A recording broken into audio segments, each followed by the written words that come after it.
Hey, what's up? It's Brent. So today I'm going to be surfing YouTube to find some videos where people are making fun of jazz or attempting to play jazz. After all, I'm a professional jazz musician who makes his living off of performing and teaching jazz, so I should probably be a little bit more in touch with what's going on out there. All right, let's dig into it.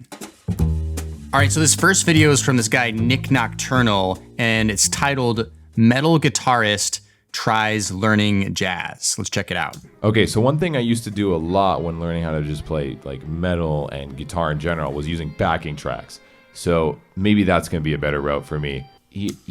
Dude, I don't know what the chords even are. Okay, I'm just gonna guess the key. Oh, that's so funny. I mean, I can totally relate to this guy. When I first started learning how to play jazz, I also was from a rock background, and whenever I saw like a 9 at the back of a chord, I was completely lost, or like B7 alt, like what the heck does that even mean? So I'm kind of feeling for him right now.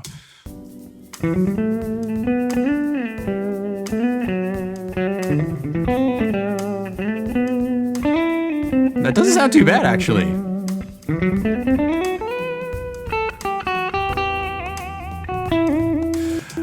Oh man, I can totally tell that this guy is a Dream Theater fan, both because he has the Dream Theater logo on his guitar, so it must be Dream Theater, by the way, is like a prog metal band, and also like he's doing some very John Petrucci-esque stuff just by with his playing. Anyways. Whoa. I'm just literally gonna start adding random notes, and I think it's gonna make it jazzier. I love describing it as random notes. That actually worked. Bro, I know how to jazz.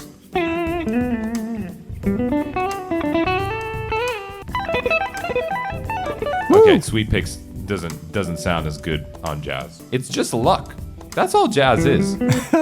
It's just luck. That's all jazz is. I love that. So it's actually not luck. So the thing that jazz musicians are doing, really what he was going for there is he started playing chromatic notes, right? And honestly, that was kind of my first like guesstimate of jazz. I remember when I was trying to mimic jazz, not really knowing anything about it, is just playing chromatic notes, like the notes in between, because that's kind of what our ears hear when we're not really trained to listen for jazz or know what we're actually doing. But the thing that makes jazz musicians sound so good playing, you know, quote unquote random notes is that they're able to play notes that aren't actually in the key center or in the scale or whatever have you, but they're able to effectively resolve it, especially when they're resolving to chord tones within chords to really outline the chords. That's really what professional jazz musicians are doing, and that's what makes them sound so good. So not really playing random notes at all, and it is totally not luck whatsoever if you want to play jazz at a high level. Oh my God. So this next video is I really like this guy. He's a really awesome YouTuber, Charles Bertaud. So good. This one's called When You Hit a Wrong Note in Classical versus Jazz. Let's check it out.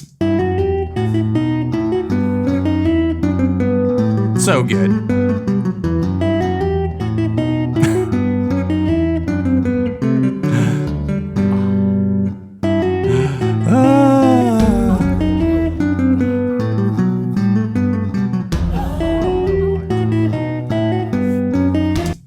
All right, I already see where this one is going. So he's like emphasizing how clearly he's hitting wrong notes playing classical, and it's like a shocking thing. But let's keep watching.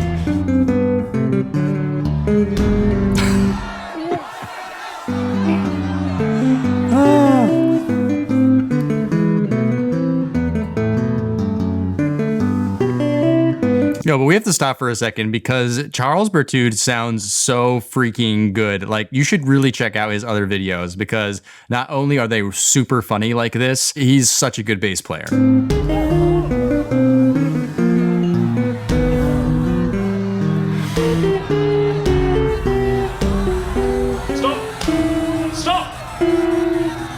Stop! What the hell was that nonsense? Look what you've done to them. I'm sorry, I just got nervous. You were the chosen one, Charles. You were supposed to bring balance to the music, not throw it into darkness. I think there's this thing about classical versus jazz that people always really like to show the difference is like, it seems like jazz has like no rules or whatever. In classical, it's like, we really have to stick to the rules. We have to stick to what's really going on with the music. You can't break the tradition of the music. But really, in actuality, there's a ton of rules within jazz. It's just, again, to the untrained ear, it would seem like that's not so. Charles does know this, but he's obviously poking fun at it. What are you talking about? I just made some mistakes. Silence! Your mistakes resulted in some of the darkest sounds in the universe. Chromatic approaches, altered scales, and the interval that must not be named. Tritones. Ah, don't say the name! Don't say the name! And now Winston's dead, and his blood is on your hands. I am so sorry. I had no idea that was even... No wonder you have no friends, you sad, worthless waste of space. No wonder you've never achieved anything in life and wake up. As a YouTuber, as someone who creates content online, I really have to hand it to Charles. Like, he knows how to create real edutainment, and his videos are super amazing. So way to go, Charles. Every morning wishing you were someone else. You, my friend, will die sad and alone, and there'll be no one there at your funeral. Terribly sorry. Went a little far there at the end. Perhaps try jazz. Why jazz? Trust me, you'll be great at jazz. See, told you.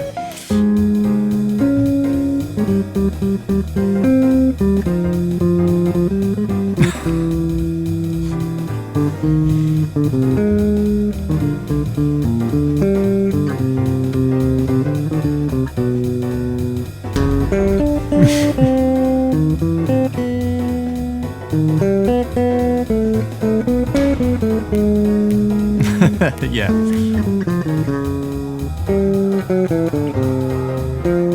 Yeah, we get the point. Yeah. So again, this idea of playing wrong notes in jazz, like, again, what is a wrong note really anyways? I think that's kind of the point he's trying to make. There are technically no wrong notes in music, and especially in the style of jazz, as long as you resolve them to notes that are quote unquote in the key, right? That's what makes it sound so good. So yeah, no wrong notes in jazz, my friends. All right, this next one is from Lexi Zulke, and it's called When Classical Musicians Try Out Jazz. Let's check it out. Reading from some jazz charts. Oh, okay, cool. I love jazz.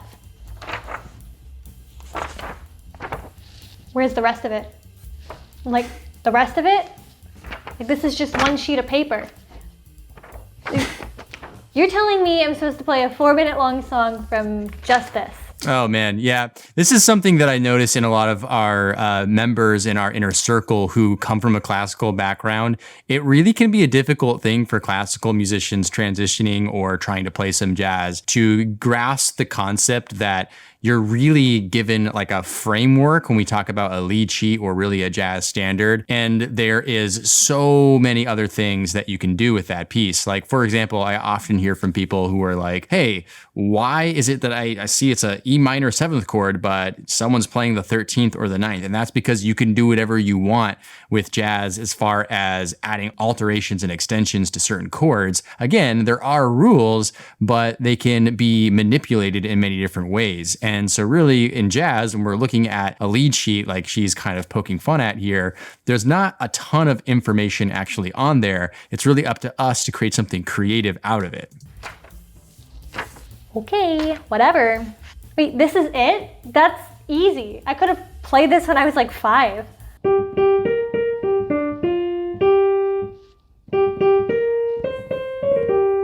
You're supposed to play all of it. Did you not just hear me play the whole thing? You're supposed to play the harmony. Yeah, so something that's really important to point out, definitely this is a classical versus a jazz thing. If you're reading like a melody off of like a piece of sheet music, right? You're giving you instructions about dynamics and accents and all that stuff that great classical musicians really know how to pay attention to. But really, a jazz melody is rarely meant to be played perfectly straight as it would be notated. And that's why I often don't actually recommend people learn melodies of jazz standards off of sheet music, because playing, for example, a jazz standard like Autumn Leaves straight the way it's notated sounds completely lifeless. So it's really helpful to listen to how many different jazz musicians play a melody to hear how they actually would express that melody. Harmony too. What harmony? See these right here? What? That's not music, that's just chord names. Okay, so I'm supposed to play the notes of the chords, correct? Why can't they just write the rest of it out? They've already got the melody there. Might as well just write the rest. Right. And again, that's because in jazz, like if you were to write out exactly the chords to play, it's kind of not really in the spirit of what the music is about, right? So just simply having like the chord symbols above, like E major 7, well, you could add a sharp 11 on there. Or if you're a piano player, you could voice that in the second inversion or the third inversion. There's really never one way to play it unless you have an ultra arranged jazz tune that someone's composed. Oh my gosh, this one is an absolute classic. Spinal Tap discusses jazz. Extremely loud. Yeah. Softer music, I found in doing research and listening, music like jazz, it's music based on fear. Yeah. The fear, what are they so scared of? You can't hear it. I really love like the idea when people say that jazz is like softer music, because I really think that's up to your perception of what jazz is in the first place. Like I totally understand like coming from like a metal or a rock background where the music in general has a lot more noise going on involved with it. It's louder, there's more aggression to it. And jazz is just a totally different expression of all those things. However, like, you know, I have run half marathons to jazz playlists. I've worked out to jazz, like, you know, put on some Brad Mehldau for me and you can get my heart rate going up pretty high. Like I find jazz to be full of energy, but again, I think it takes some training to the listener to really understand that. What are you playing so softly for? Yeah. You know, it's very, very gentle. I've said this before. You know, look. Man up, as they say in America. Man up. Man up, yeah. But, you know, the fact is that jazz is mistakes. You're playing a song, but you do it wrong. There it is again, the theme with jazz where like you're playing the wrong notes, right? I mean, again, to the untrained ear, that could be what it sounds like, but the more you get to understand jazz and listen to jazz, the more you hear that less, I guess. Playing it wrong. Playing it wrong, yeah. Then it's like everyone goes, and it's like, oh, great, jazz, art form, you played it wrong. Yeah. Didn't get the melody right It's again. It's a lot of wrong notes, especially people that play jazz saxophone. Oh, God, they're the worst. I don't know what they're doing. It's not even. And they teach that in schools. They teach you can get a degree in how to play it wrong. Yeah. That's the best line of the whole video. You can get a degree on how to play it wrong. I totally got a degree on how to play it wrong. True story. All right, this next one's from Rudy Ayoub. I think I'm saying his name right. Anyways, he's another great YouTuber who does kind of like some parody videos as well. Really good musician, but let's check it out. It's called Guitarist Discovers Jazz for the First Time.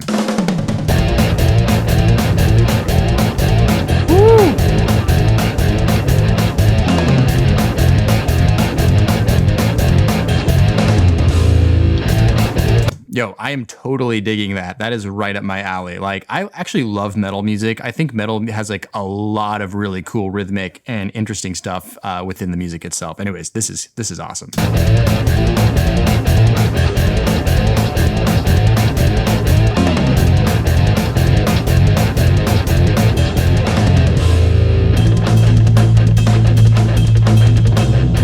Listen to those drums, right?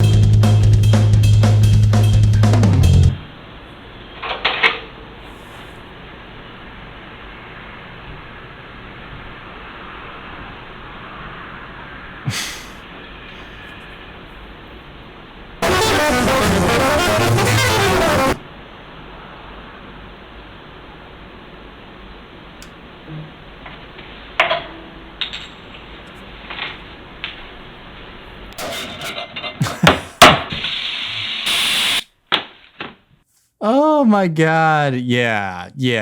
I don't even know what to say to that one. That one was just freaking hilarious. All right. Let's just leave it at that. Great job, Rudy. That was freaking hilarious. All right, guys, just having a little fun today, checking out some of these videos. Honestly, at the end of the day, I think it's hilarious to make fun of jazz because there are a lot of like things that even jazz musicians get about the criticisms or, you know, jokes about jazz. It's all in good fun, and mostly it is just a lot of fun to figure out how to play, and it's something that you learn to appreciate over time. So if you like this video, please give it a like, please subscribe to the channel if you haven't already, and there's a video on the screen right now that I think you might enjoy as well, so go ahead and click on that one next. All right, and I'll see you in the next video. Cheers.